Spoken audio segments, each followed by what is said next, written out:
मुखो, जो लोग बिना संत सद्गुरु की सहायता के नाम में लगते हैं वे धोखा खाते हैं।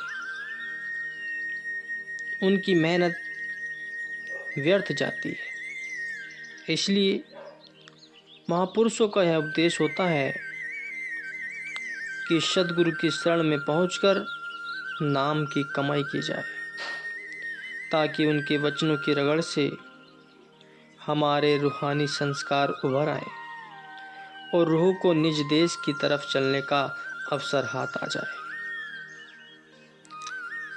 यह जियादान है जो सिवाय संत सद्गुरु के दूसरा कोई भी नहीं दे सकता। गुरुवाणी में कहा है, हम घरी नाम खजाना सदा है भक्ति भरे भंडारा, सद्गुरु दाता जी का सद जीवे देवनहारा। और कबीर साहब जी कहते हैं, सतनाम के पट तरे देवे को कछु नाही, क्या ले गुरु संतोषिए हवस रही मन माही। संसार का चक्कर हर समय जारी है। इसकी हालतें सदा बदलती रहती हैं। इस तब्दीली के कानून के अधीन जब कलयुग के अंदर लोग पारमार्थिक बल बुद्धि से हीन हो जाते हैं, सबकी वृत्ति वही मूर्खी बन जाती है, अंतर्मूर्ख साधन की ओर ध्यान नहीं रहता, शुभ गुण नष्ट होकर अवगुणों की प्रबलता छा जाती है और किसी कर्म धर्म की पेश नहीं चलती, तब सच्चे गुरु संसार में प्रकट होकर जीवों को नाम का दान देते हैं।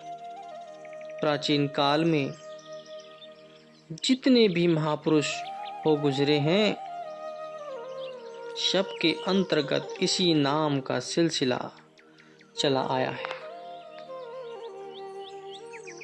जो उनकी वाणियों को ध्यान पूर्वक देखने से पता चलता है।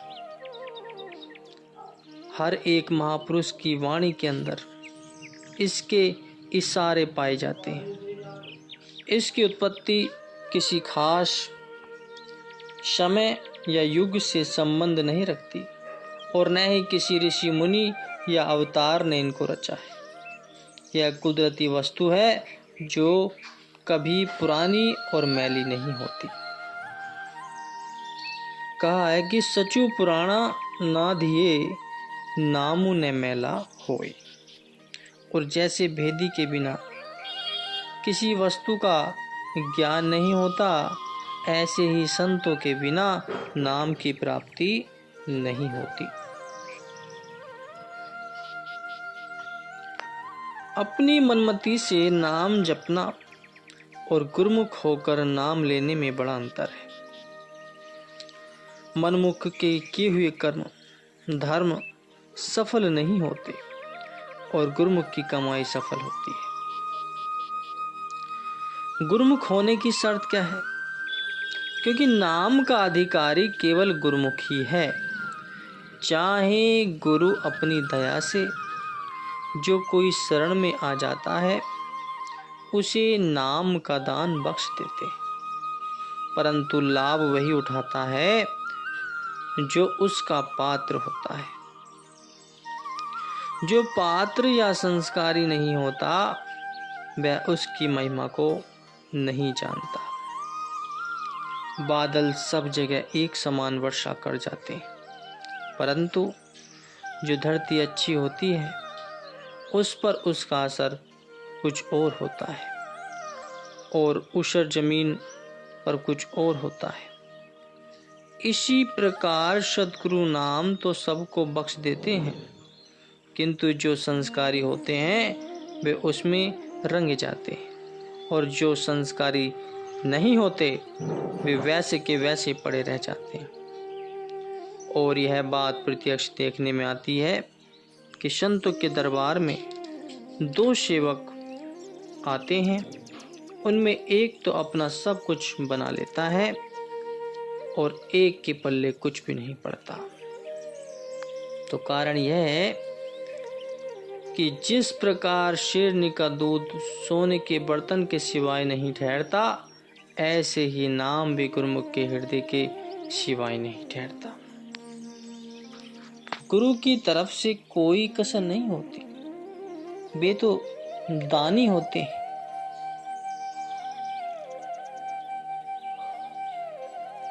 और इसी दान करने के लिए संसार में पधारे होते हैं। यदि कुछ देर होती है तो वह सेवक की ओर से होती है, क्योंकि वह अभी पात्र नहीं होता। और हकीकत यह है कि नाम का पात्र बनना ही नाम तक पहुंच पा लेना है।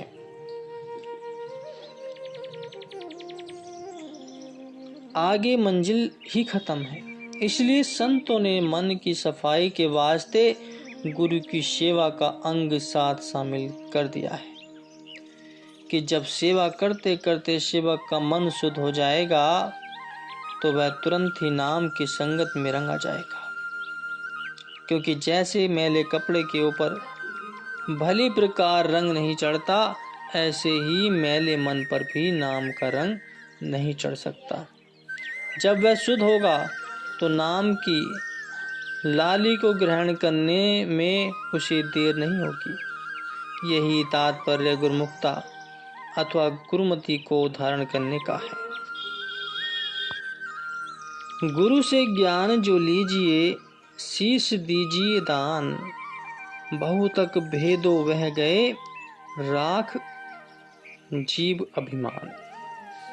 कहा जाता है कि नाम का हक उत्तम अधिकारी को है, दूसरे को नहीं।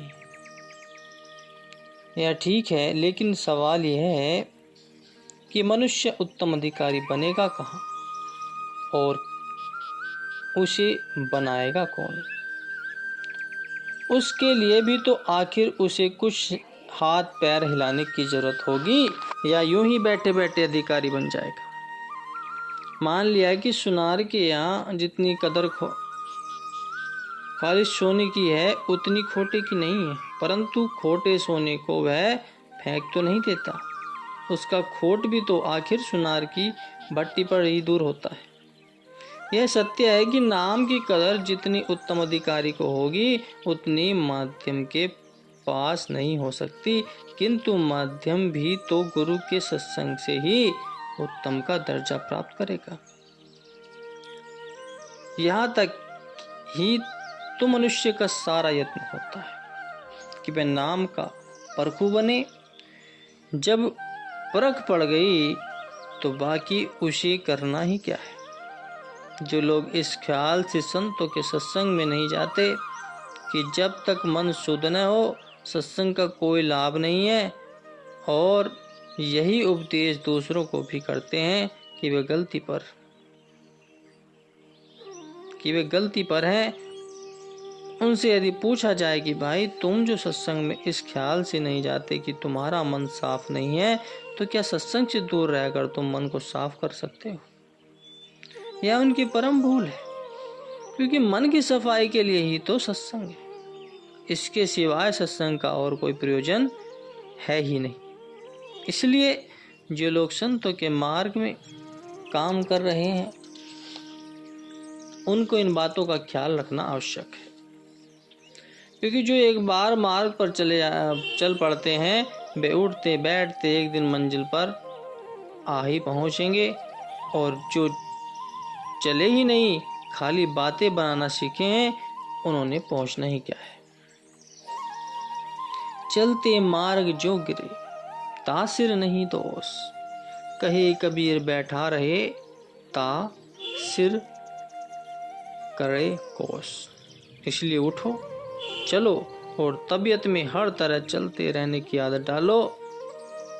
आलसी जीवों की मत सुनो, वे आप तो आलसी हैं और तुमको भी आलसी बनाना चाहते हैं। बुद्धिमानों का कथन है कि बैठे हुए शेर से चलता हो फिरता गीदड़ लाभ में रहता है। इसलिए जो कुछ गुरु ने बतलाया है उसका थोड़ा बहुत अभ्यास रोज किया करो और ऐसी आदत डालो कि जिस तरह नशेई मनुष्य नशे के बिना नहीं रह सकता, ऐसे ही तुमको भी गुरु के बिना का नाम अभ्यास बिना किए भोजन अच्छा न लगे। बिनु नहावे मरी जाइए मेरे ठाकुर, जीव अम्ली अम्ली लुभाना। कि जब ऐसी आदत हो जाएगी फिर तो समझ लो कि कभी न कभी अपनी मंजिल पर पहुंच ही जाओगे। यदि भजन में मन लगता तो इसका ख्याल भी मत करो। पहले अभ्यास में बैठने की आदत दृढ़ करो। जब आदत दृढ़ हो जाएगी तो मन आप से आप लगने लग जाएगा। करत करत अभ्यास से जड़मति होत सुजान,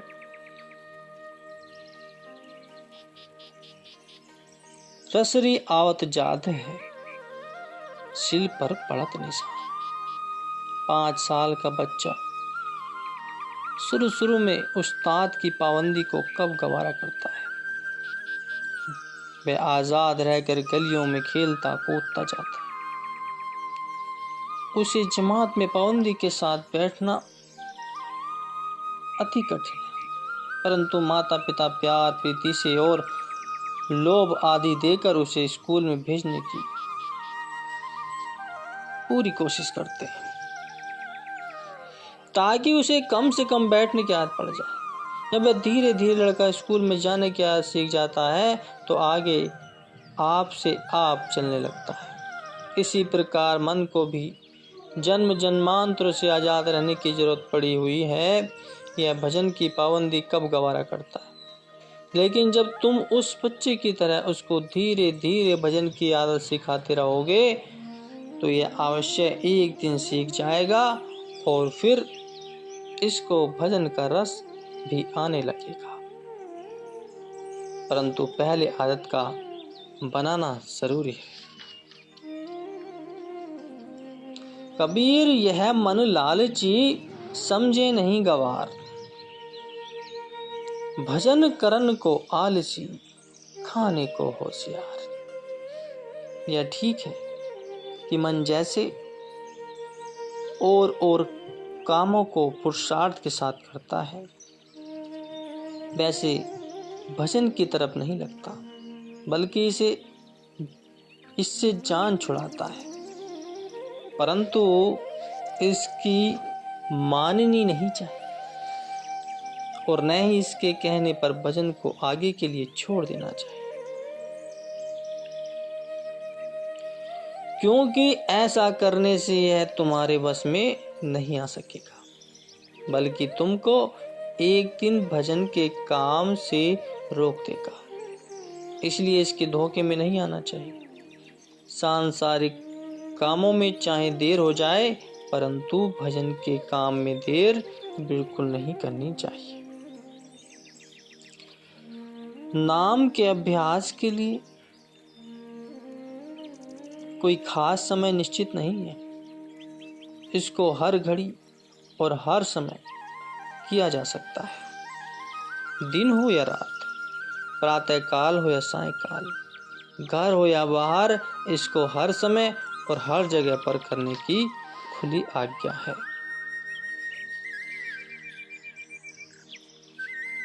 परंतु फिर भी प्रातः काल खास कर उत्तम और लाभदायक समय समझा गया है,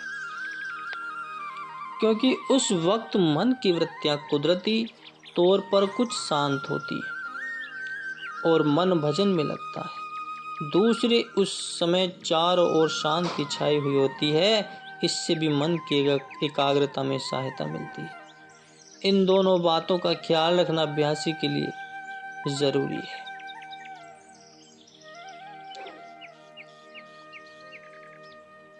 कई सज्जनों का ख्याल होता है कि जब शरीर किसी कारण से पवित्र हो, नाम नहीं जपना चाहिए, परंतु ये उनकी भूल है, क्योंकि नाम ही तो हमारा लोक परलोक का साथी है, सच्चा मित्र, सच्चा सखा, पवित्र, पावन और कल्याण देता है। फिर ऐसे मित्र को किसी समय क्यों अलग किया जाए? उसे तो हर घड़ी अपने साथ रखने की आवश्यकता है।